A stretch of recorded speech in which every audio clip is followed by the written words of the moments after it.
যখন 1 মাস হয়ে যায়, রাত্রেবেলা ঘুমন্ত অবস্থায় আদম আলাইহিস সালাতু ওয়াস সালামের বিবি হাওয়া আলাইহিস সালাতু ওয়াস সালাম ঘুমের ভিতরে স্বপ্ন যুগে এসে হাজির যে উম্মুল খায়ের ফাতেমা, তোমার গর্ভের ভিতরে এমন একজন অলিকুলের অলিকুলের সম্রাট, যে সারা পৃথিবীর অলি, এমন একজন ব্যক্তি যার নাম হলো গাউসুল পাক হযরত আব্দুল কাদের জিলানী রাহমাতুল্লাহি আলাইহি। তোমার গর্ভে এই সন্তান, তুমি একটু সতর্কতার সাথে চলাফেরা করো। যদি ভালো কাজ করে তাহলে ভালো ব্যক্তিদের ভিতরে আসে কি আসে না সংবাদ নিয়ে, আর যদি ভালো কাজ না করা হয় তাহলে নবীদের বিবিরে কি আসে? কখনোই আসে না। এজন্য ঘুমের ভিতরে স্বপ্ন দেখে বিভিন্ন খারাপ কিছু দেখে, সাপে লড়ায়, দেখে বাঘে লড়ায়, দেখে হাক্কাবাক্যে পড়ে গেছে, এমন কিছু স্বপ্ন দেখে কি দেখে না। আর যারা সন্তান গর্ভে রাখা অবস্থায় যারা কোরআন কারীম তেলাওয়াত করে, যারা নামাজ পড়ে, আল্লাহর ইবাদত বন্দেগী করে, তারা ঘুমের ভিতরে স্বপ্নও দেখে ভালো জিনিস।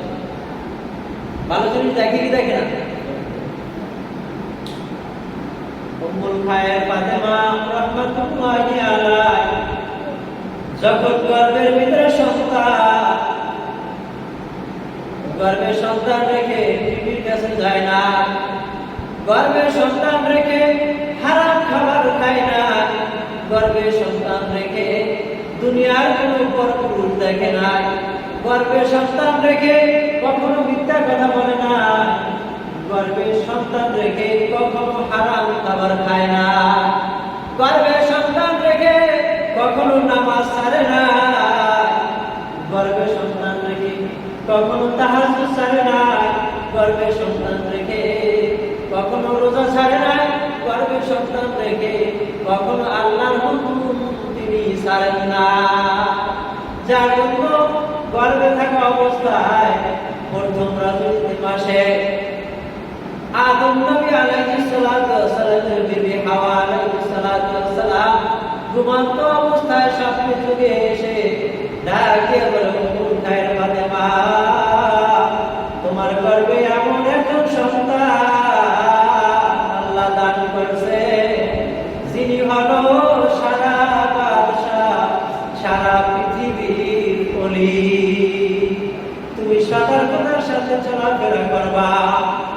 আবার দ্বিতীয় মাস যখন 2 মাস যখন উপস্থিত হয়ে যায়, 2 মাসের সময় আমাদের নবী মুহাম্মদুর রাসূলুল্লাহ সাল্লাল্লাহু আলাইহি ওয়াসাল্লামের বিবি হযরতে খাদিজা রাদিয়াল্লাহু তাআলা আনহা ঘুমন্ত অবস্থায় স্বপ্নে যুগে এসে ডাকে বলে, উম্মুল খায়ের ফাতেমা, তোমার গর্ভের ভিতরে এমন একজন লোক আছে, যিনি তামাম পৃথিবীর ভিতরে এমন একজন নাম নিয়ে আসবে, এমন একজন নামী দামি হয়ে আসবে, তামাম পৃথিবীর ভিতরে সবার মুখে মুখে তার নাম জপবে।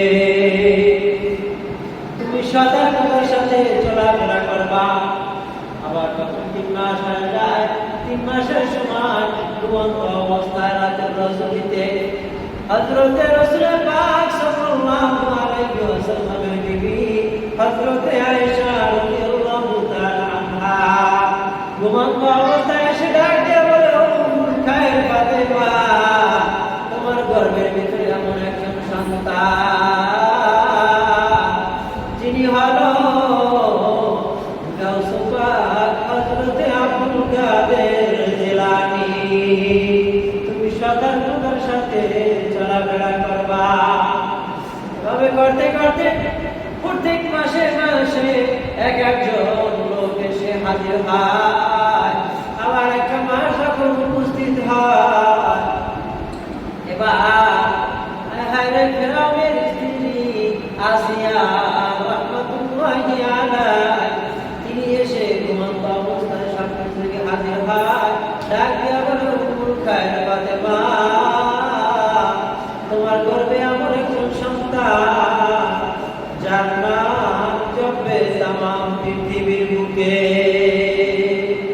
আল্লাহ আল্লাহ क्या मुबारक नाम है अल्लाह अल्लाह मोमेनू का काम है। এভাবে প্রত্যেক মাসে মাসে সব নিজেকে এভাবে সংবাদ পায়।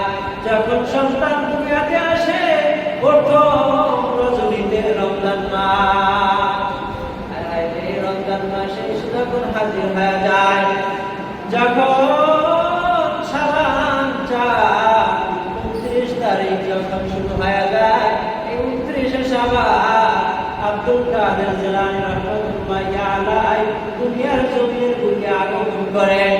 এই দিনটা এমন মেঘলা আকাশ ছিল, যার জন্য এই শাওয়াল মাসের 29 তারিখে পশ্চিম আকাশে রমজান মুবারকের চাঁদ দেখা যায়।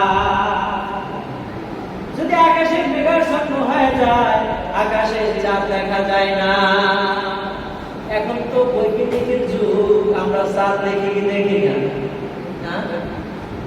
তখনকার যুগে 29-এ যখন শাবান উপস্থিত হয়, 29-এ শাবানে চাঁদ দেখা না গেলে 30 থেকে আমরা পরের দিন থেকে রমজানের রোজা রাখা শুরু করে দেই। আব্দুল কাদের জিলানী রাহমাতুল্লাহি আলাইহি যখন দুনিয়াতে আসলে ওই দিনটা ছিল রমজানের প্রথম দিন, কিন্তু আগের দিন পশ্চিম আকাশ মেঘাচ্ছন্ন ছিল, যার জন্য রমজানের চাঁদ দেখা যায় না। মহল্লা থেকে লোকজন আসে, যেহেতু আমরা রোজা রাখতে পারলাম না, আজকে রোজা হইল কি হইল না আমরা কেউ জানতে পারলাম না।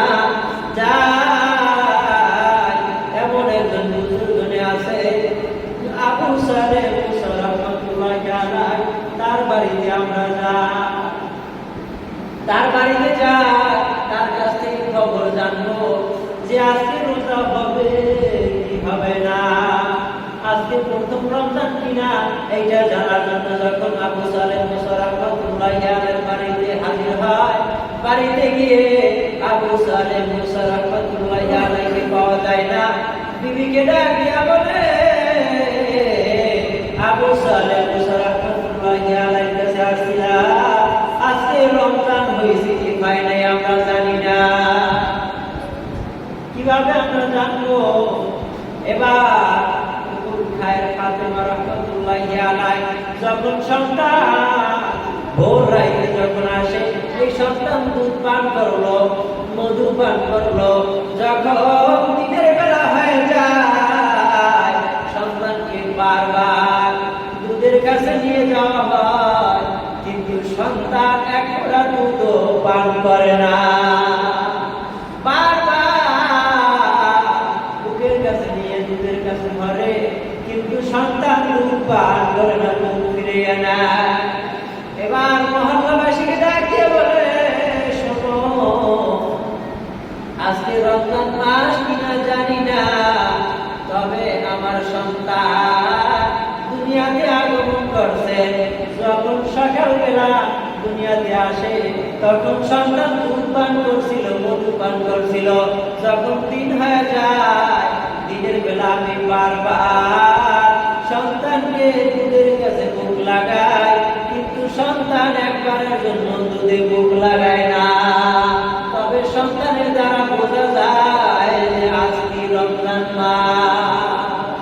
এই সন্তান দুনিয়াতে আসলে প্রথম দিনই রমজানের রোজা পালন করা শুরু করে। সুবহানাল্লাহ, কেমন সন্তান! আবার যখন শাওয়াল মাসের চাঁদ দেখা যাবে, এমন অবস্থায় আকাশে মেঘাচ্ছন্ন হয়ে যায়, কিন্তু পশ্চিম আকাশে মেঘলা, বোঝা যায় না ঈদের চাঁদ দেখা যায় কি যায় না। এটাও এই সন্তানের দ্বারা বোঝা যায়। কেমন সন্তান! আল্লাহ!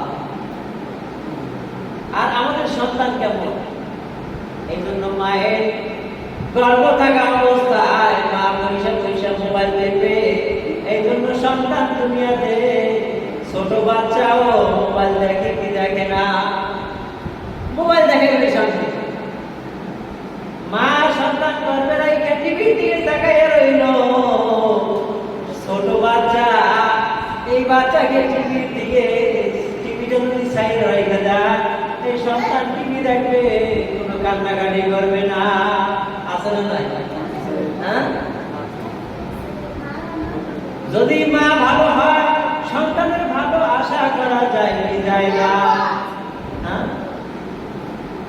মা যদি ভালো হয় সন্তান ভালো হওয়ার আশা করা যায়।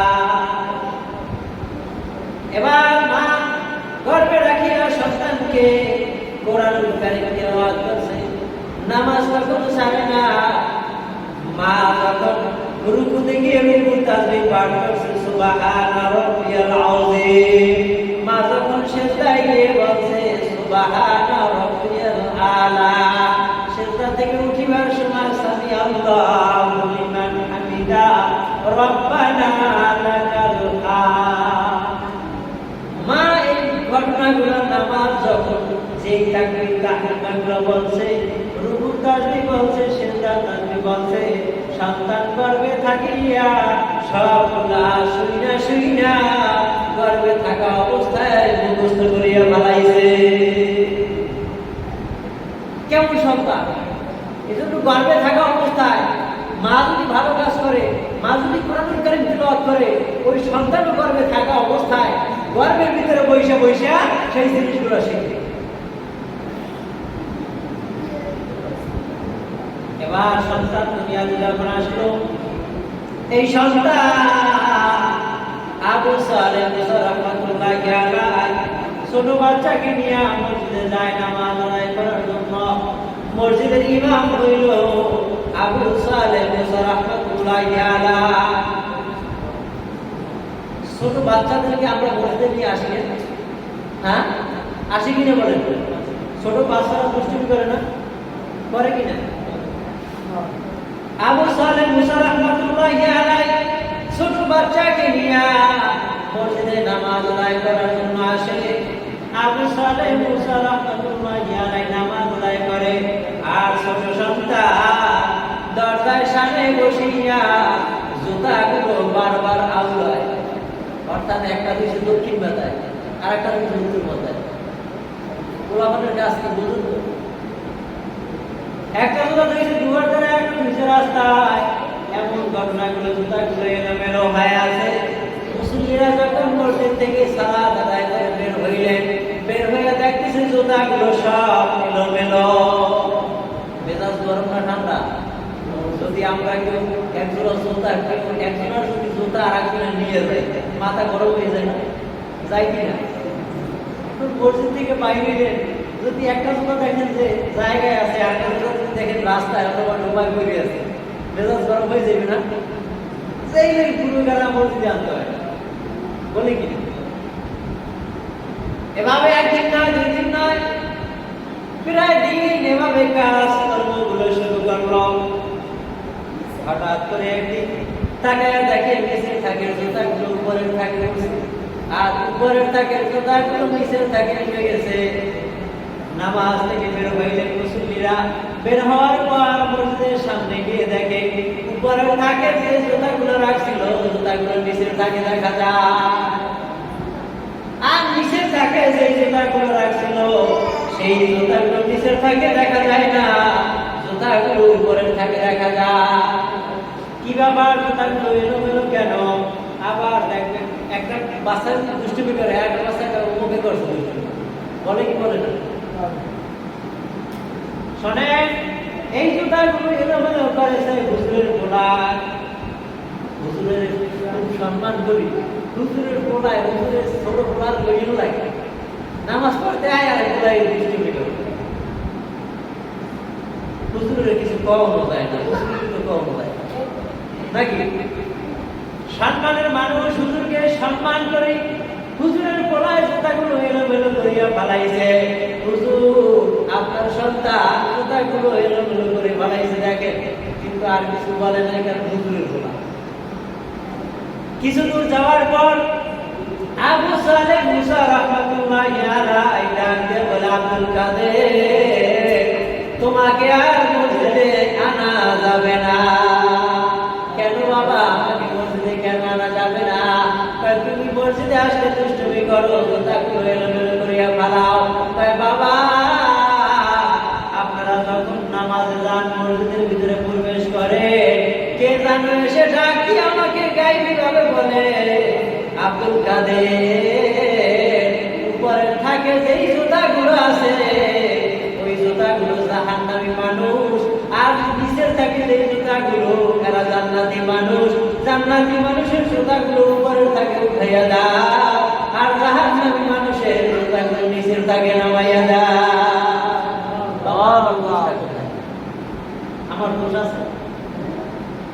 গাইবি ভাবে আওয়াজ, বাবা আমার তো দোষ নাই, আমি গাইবি ভাবে আওয়াজ আসে, সেই আওয়াজের মাধ্যমে আমি কাজ করি। বাবা বুঝতাম। পরের দিন আবার আসবো, নামাজে নিয়ে আসার পর মসজিদের কিনারে একটা খাল আছে, খাল জানো না? আব্দুল কাদের জিলানী রাহমাতুল্লাহি আলাইহি যখন নামাজ আদায় করা শুরু করলেন, এই আল্লাহর বান্দাগুলো সামনে মরুভূমির বালুর উপর দিয়ে খালি পায়ে দিয়ে হাঁটা যায় না। খালি পায়ে হাঁটা যায়, পুড়ে উঠে চামড়া পুড়ে যায়। আব্দুল কাদের জিলানী রাহমাতুল্লাহি আলাইহি এবার কিছু কিছু জুতা বাইসা বাইসা বাইসা বাইসা খালে চাইলে যায়, আর জুতাগুলো বাইসা বাইসা সরতে চলে যায়। নামাজ আদায় করার পর কিছু কিছু মুসল্লিরা জুতা তালাশ করে পায় না, জুতা কোথায়? মসজিদের আশেপাশে তালাশ করার পর কিন্তু জুতা তালাশ করে পাওয়া যায় না। জুতা কোথায় গেল? জুতা তো দেখি মেজাজ গরম না ঠান্ডা? মেজাজ গরম, জুতা কোথায়? হুজুরের কালকেও বললাম আপনার ছেলে আনবেন না, আপনার ছেলে দুষ্টমি করে আবার আসতে নিয়ে। হুজুরও কথা বলে না, হুজুরও কেমন লিখবে না, হ্যাঁ বলি না? সামনে বের হওয়ার পর জুতা দেখা যায় না, কি ব্যাপার? জুতা কোথায়? আব্দুল কাদেরকে ডাক দিয়ে বলে, আব্দুল কাদের জুতা কোথায়? জুতা রাখছো কোথায়? বলে দাও। কেন জুতা কেন দরকার? যার জুতা নাই সে খালি পায়ে হাইটা হাইটা যাইবে। জানো নি আব্দুল কাদের, মরুভূমি এই বালুর উপর দিয়ে খালি পায়ে হাঁটা যায় না। খালি পায়ে বালুর উপর দিয়ে হাঁটা যায়, তাই খালি পায়ে হাঁটা যায় না। এই দুনিয়ার বালুর আগুন দিয়ে যদি হাঁটা না যায়, গরম বালুর উপর দিয়ে যদি হাঁটা না যায়, বাবা যাদের জোতা নাই তারা তো বালুর উপর দিয়ে হাইটা যাইবে, কিন্তু এই বালুর উপর দিয়ে যদি হাইটা যাইতে না পারে, তাহলে জাহান্নামের পুলসিরাতের ওই জাহান্নামের কোলের ভিতরে কেমনে পার হইবে? আর জাহান্নামের ভিতর দিয়ে কেমনে কেমনে বান্দারা হাঁটবে? এই জন্য দুনিয়াতে থাকা অবস্থায় প্র্যাকটিক্যাল করবে। কেমনে?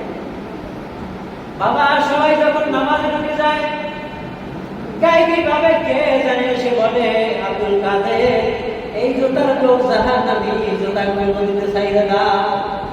আব্দুল কাদের এই লোক জাহান্নামী, জুতাগুলো ছাইড়া দাও। কারণ জাহান্নামের ভিতরে ওই ব্যক্তিকে জাহান্নামের ভিতরে দুইটা জুতা পরিয়ে দেওয়া হবে, আগুনের জুতা। যেই জুতা দুইটা পরানোর সাথে সাথে ওই বান্দাদের মাথার মগজ পর্যন্ত টক টক টক টক করে ঘুরতে থাকবে। এই জন্য সেই আগুন কিভাবে জুতা পাই দেবে? এই জন্য বাবা ওই জাহান্নামের জুতা আমি রাখি নাই, জুতাগুলো খালে ছাইড়া দিয়েছি। তারা দুনিয়াতে থাকা অবস্থায় প্র্যাকটিক্যাল করুক যে দুনিয়ার এই গরমের তাপটা কেমন। এই তাপের চাইতে 70,000 গুণ হচ্ছে জাহান্নামের আগুনের তাপ। ওই তাপ কিভাবে বাবা সহ্য করবে? এই জন্য আমি ওই জাহান্নামী ব্যক্তিদের জুতাগুলো ছাইড়া দিয়েছি। কিছু কিছু লোক আছে, হুজুর এতদিন কিন্তু দেখছি, এখন এই গরম বালির উপর দিয়ে কি হাইটে যাওয়া যায়? হুজুর আপনি জুতা তো আমার দেন, আপনি একটু হাইটে দেন পারেন? সম্ভব? সম্ভব না। যেভাবে হোক আপনার ছেলেদের বলেন জুতা আইনে দিতে, যদি জুতা আইনে না দেয়, ও আবু সালেহ মুসা, আপনার কিন্তু মসজিদের চাকরি নট করে দিব, বাতিল করে দিব। আপনার সামনে রক্ত থেকে নামাজ পড়াইতে আসার দরকার না। নামাজ পড়তে সন্তানকে নিয়ে আসে, আর এই সন্তান এক একটা করে খালি খারাপ কাজ করে, দুষ্টমি করে, শয়তানি করে। আব্দুল কাদের ডাক দিয়া বলে, শুনে শুনে যাদের জুতাগুলো আমি ফালাই দিলাম, এই লোকগুলা কিন্তু জাহান্নামের আগুনের দুইটা পায়ের ভিতরে জুতা পরিয়ে দেওয়া হবে। জাহান্নামের জুতা পরা লাগবে, তাহলে দুনিয়ার জুতা পরে লাভ নাই। যদি তারপর পড়তে চায়, তাহলে আমি আবার জুতা আইনা দিতে পারি, কিন্তু আজকে থেকে ওয়াদা করবে জীবনে যত নামাজ ছাড়ছে আর জীবনে এক নামাজও তরক করা যাবে না। আমরা নামাজ তরক করছি কি করি রে? ঠিক আছে, ওয়াদা করলাম জীবনে যত নামাজ তরক করছি আর জীবনে নামাজ তরক করবো না। আবু সালেহ মুসা রাহমাতুল্লাহি আলাইহি বলেন, বাবা জুতা আইনে দেওয়ার ব্যবস্থা করো। সন্তান ঘাটের কিনারায় গিয়ে বলে, জাহান্নামী ব্যক্তিদের জুতাগুলো কোথায় গেছো? সিরিয়ালে এসে আবার সামনে হাজির হয়ে যায়। বলতে দেরি, দীর্ঘ স্রোত ঠেলে জুতাগুলো সিরিয়ালে আসতে দেরি, সমস্ত জুতাগুলো ঘাটে আসেন। কার জুতা কোন জোড়া দেখে দেখে নিয়ে যান। সমস্ত মানুষের চোখ দিয়া দরদর দরদর করে পানি ভরে। ছোট একটা বাচ্চা, এই বাচ্চা মানুষ, তার কেমন জ্ঞান, কেমন এলে, এই লোকটা তো সাধারণ কোনো বাচ্চা হইতে পারে না, নিশ্চয়ই একজন আল্লাহর ওলি হবে। আল্লাহ যে জুতা চলে গেছে, সেই জুতা আবার জায়গা মতো এসে হাজির হয়ে গেছে। আবু সালেহ মুসা রাহমাতুল্লাহি আলাইহি বলে, হুজুর অন্যায় করেছি, অপরাধ করেছি, জুলুম করেছি, আমরা ওয়াদা করলাম আর জীবনে এক ওয়াক্ত নামাজ তরক করব না। এই জন্য বেনামাজি যারা, বেনামাজির পায়ের ভিতরে যখন দুইটা আগুনের জুতা পরিয়ে দেওয়া হবে, জাহান্নামের জুতা, সবচাইতে নিচের আযাব হইল দুইটা জাহান্নামের জুতা। সবচাইতে কম আযাব হইল কি? দুইটা জাহান্নামের আগুনের জুতা পরিয়ে দেওয়া হবে, সেই জুতা পরাইয়ে দেওয়ার সাথে সাথে পা থেকে শুরু করে পুরো অঙ্গ প্রত্যঙ্গ গরম হয়ে মাথার মগজগুলো টক টক টক টক করে। এবার সন্তান আইন দিয়ে রওনা করলেন। সামনে যখন রওনা করলে, এবার সামনে প্রতিমধ্যে আইনের উপরে একটা কুকুর বসা। কুকুর ডাকে বলে, কুকুরকে বলে, ও কুকুর, তুই হইলি না পাক, তোর মুখে লালা পড়তেছে, তোর মুখের না পাক, লালাটা হয়েছে না পাক, তুই আইন থেকে সরে যা, আমি আইন দিয়ে পথ অতিক্রম করি। যদি তুই আইন থেকে না নামো, তাহলে তো আমি যদি নিচ থেকে যাই, তাহলে আমার কাপড় না পাক হয়ে যাবে, আমার পায়জামা না পাক হয়ে যাবে। ও কুকুর, তুই একটু আইন থেকে সরে যা। কুকুর ডাকে বলে, ও আব্দুল কাদের জিলানী, আমার মুখের লালা না পাক, আমার শরীরটা না পাক, ভালো কথা, তোমার শরীরের ভিতরে যে গুনাহ আছে, এই গুনাহগুলো না পাক। হ্যাঁ, আমাদের শরীরে গুনাহ আছে না নাই? এই গুনাহগুলো কি? গুনাহগুলো কি? শরীরে ময়লা লাগলে, গোসল করলে ময়লা পরিষ্কার হয়ে যায়, তাই না? শরীরে ময়লা লাগলে, ওযু করলে, গোসল করলে শরীর পরিষ্কার হয়ে যায়। ও আব্দুল কাদের, আমার মুখের লালা যদি তোমার শরীরে লেগে যায়, তাহলে এই লালাটা পবিত্র করার জন্য, পরিষ্কার করার জন্য এই অপবিত্র নাপাক লালাটা পবিত্র করা যায় কি যায় না? হ্যাঁ, পবিত্র করার ব্যবস্থা আছে না নাই? ও আব্দুল কাদের, আমার মুখের লালা পবিত্র করার ব্যবস্থা আছে। আমার শরীর যদি তোমার শরীর লেগে যায়, তোমার কাপড় নাপাক হয়ে যাবে, কাপড়টাকে পাক করার ব্যবস্থা আছে। কিন্তু তোমার কলবের ভিতরে যে ময়লা, যেই গুনাহ আছে, যেই নাপাকিটা আছে, এই নাপাকিটা যদি বারবার তুমি ধো, কিন্তু ধোয়ার পরেও কিন্তু পরিষ্কার পাক হবে না। পাক হবে? ও আব্দুল কাদের, তাহলে তোমার কলবের নাপাক, ওই গুনাহ নাপাকের চাইতে আমার লালাটা তো বেশি ভালো। ভালো কিনা? ও আব্দুল কাদের, আমার মুখের লালা যদি লেগে যায়, পাক করার ব্যবস্থা আছে।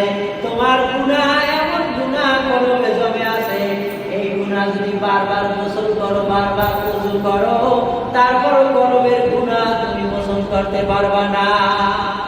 ও আব্দুল কাদের, এই কলবের গুনাহ চাইতে আমার এই নাপাকিটা ভালো। আব্দুল কাদের শোনো, যদি এই গুনাহ নিয়ে কবরে যাও, তাহলে তোমার স্থান হবে জাহান্নাম। স্থান হবে কোথায়? তোমার জাহান্নামের আগুনে জ্বলা লাগবে। নামাজ না পড়লে গুনাহ হবে, এটা নেক হবে। যারা নামাজ পড়তে যায় না, কি হইবে? গুনাহ হইবে। এই গুনাহ নিয়ে যদি কবরে যায়, তাহলে স্থান হবে জাহান্নাম। ও আব্দুল কাদের, আর আমি কুকুর, আমার জান্নাত নাই, জাহান্নাম নাই। আমার জান্নাত নাই, জাহান্নাম নাই। আমি যদি কোনো মানুষকে অকারণে একটা কামড় মারি, অকারণে যদি একটা কামড় মারি, তাহলে ওই মানুষটাকেও